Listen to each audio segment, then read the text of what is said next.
Hi, I'm Oliver Lundy. I'm a photographer from the UK, and in this video I'm asking the question, is AI gonna kill photography? As with all good questions, the answer is kinda yes and kinda no. AI is an amazing tool and it's only getting better and better with time, and I've played around with it just to see kind of what the capabilities of it are and to see where it might enhance my own workflow.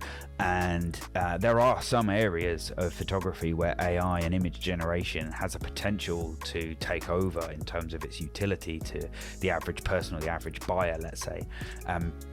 And there are some areas where I believe it's nowhere near capable of taking over and arguably never will. And I'm going to explore those areas now. So first of all, I primarily am an automotive photographer, and I mess around with portraiture and events and things like that as well. And what AI can do is really, really impressive, but it's not necessarily going to replace a lot of what I do. So let's have a look at what AI can actually do already. If you haven't explored things like Midjourney, then I suggest that you go and have a look. Just Google AI generated images and have a look at some of the stuff that's there. It is quite impressive. Now, if you think that you're never going to use AI because it's just this weird thing and off in the future, you're wrong, because a lot of us are using AI already, and that's because if you use Photoshop or Lightroom, or any other of the equivalents, they all use a lot of machine learning and AI tools to help you, with things like content aware fill and subject selection and the filters in Lightroom now that allow you to select the sky or the subject or the background and things like that. All of that is generated using AI and machine learning, which are kind of very closely linked. And but a lot of what's being hyped up now is the fact that you can go on to Midjourney and use a text prompt to say, I want a photo of, and then it will create it for you. And it will create it for you from scratch. You don't have to give it anything, as opposed to AI editing tools, which is a different thing. Powerful in its own right, but a different thing. So I played around with this, and I went on to Midjourney and I said, I want a picture or a photograph of a supercar. I want it to be in a minimalist background with smoky haze in the background, and I want it to be a black and orange car, or a black car with orange accents or warm color accents. And this is the image that Midjourney created. Now, initially you'd think, that's really amazing, that looks incredible, and if I had taken that as a photo, I'd be blown away with it. But don't get too carried away. I'll come back to the problems with it in a second. I'm going to show you one other one, which is this. Again, really, really cool, different color theme and a Lamborghini, very obviously a Lamborghini. And then this one, which the text prompt was, I want a futuristic motorcycle photo, and I want you to use Iron Man as the inspiration for the color theme. And as you can see, this, you could imagine Iron Man riding a motorcycle like this, right? This is incredible. This is amazing. But again, here's the issues. So if we go back to the first one, if you look at this image quickly, it looks really impressive. But when you zoom in, what you are faced with is, it's not particularly good resolution. Now, that's partly to do with the fact that I didn't upsize it fully, and you can get higher resolution ones. But also, some of the proportions aren't quite right, and it doesn't quite look like it would if it was a real car, in the sense that why would you have a vein here in the splitter? You wouldn't, and it's not quite centered. So where the center of the car comes down, you would expect the splitter to be even on both sides, and it isn't. So when you're kind of creating a kind of supercar from scratch, it's using an amalgamation of all the different things that are classed as supercars on the internet and going, oh, there might be a fin here or a wing here, or the wheels might look like this, or the lights might look like this, etc., etc. And sometimes it's going to create something really cool, and other times it's going to create something that's just a little bit off. And the more you look at it, the more of the details you see that are wrong. And it's the same with this Lamborghini photo.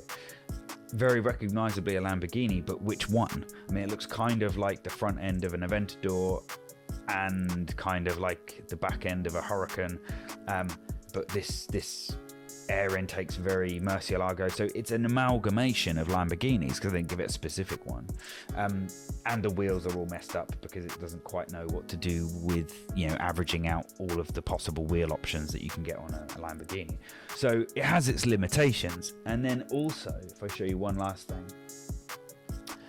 the text prompt for this was a 911 GT3 in a city at night with Boca in the background, and an orange and teal theme. Now, that actually looks really, really good in my opinion with that as a text prompt.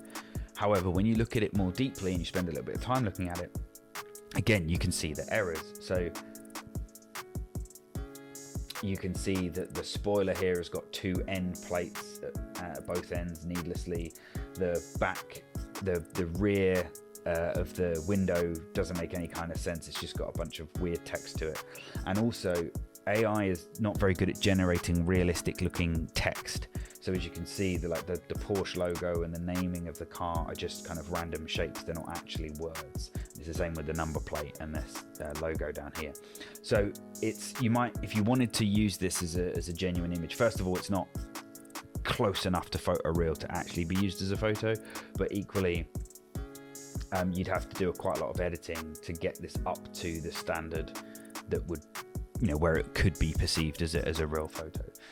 Now, does that mean this kind of stuff doesn't have a place? No, of course not. If you want to create an aesthetic, if you want some ideas, then yeah, AI can really give you those. You know, you can give it different prompts and it will give you spit out a bunch of different options for you that might inspire you to go out and create something similar in the real world. But it's not a replacement if what you're interested in is capturing a real thing or a real person. And this is where it brings me back to, is AI going to kill photography?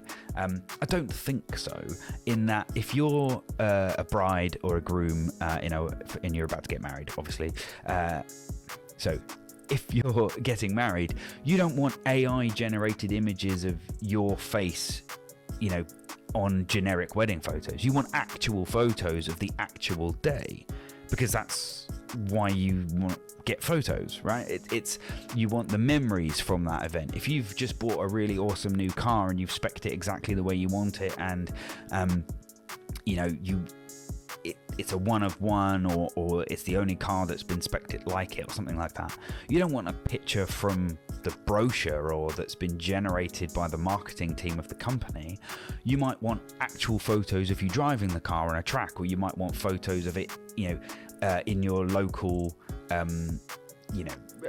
area, or, you know, if you're from London, you might want it photographed in London City or something like that. You know, those kind of things aren't easily generated by AI today. Now, it might be that it gets better and better and better, and you might be able to generate photos that are completely convincing as real, genuine photos in the future. And I'm sure that the capability of AI is going to expand as it gets better. But today, if you want a photograph of a real thing in the real world, there's just too many variables for AI to get it right.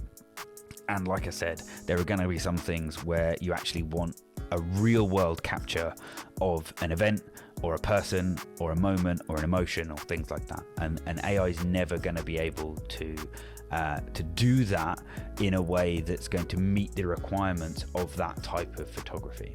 So as always, with all technology, there's always a pushback. There's always an initial thing of how it could potentially destroy the industry. You know, they said that, CDs would destroy the music industry because it would allow people to copy it easily. They said that about when it went online and everyone started downloading digital music for free and not paying the artists. They said that would ruin the music industry. And of course it hasn't. It's just evolved. It's adapted. It's moved with the times. And it's the same with TV and radio. It was the same with the car. They said, you know, the car will never replace a horse. It's just ridiculous. Technology advances, and they've said the same things about technology inside cameras. They said that, you know, when cameras got so much better, that the autofocus got better, and the editing got better, and the frames per second got so much higher that you didn't even need to be particularly skilled to capture a moment. You could just hold the trigger down and take 30 photos and pick the best one. You know, all of these were touted as being things that were going to destroy professional photography, and it still hasn't happened. And the reason for that is that the technology continues to develop, and the really good photographers and the industry savvy ones just adopt it into their workflow when they can, and just keep on adapting and developing, working where they can, putting their knowledge towards what looks aesthetically pleasing, working with clients, having a tried and tested methodology that makes you reliable and a consistent source of producing content. All of these things matter a lot to buyers, and there's also a certain amount of, it's going to be a while before people are even aware of what AI can do and the technology behind it, and therefore they're still going to be going to photographers for the kid, for family photos that they want, or if you're looking for a wedding photographer. These things are going to be staples for a long time to come yet. But I will revisit this as and when I think that there's been a significant development.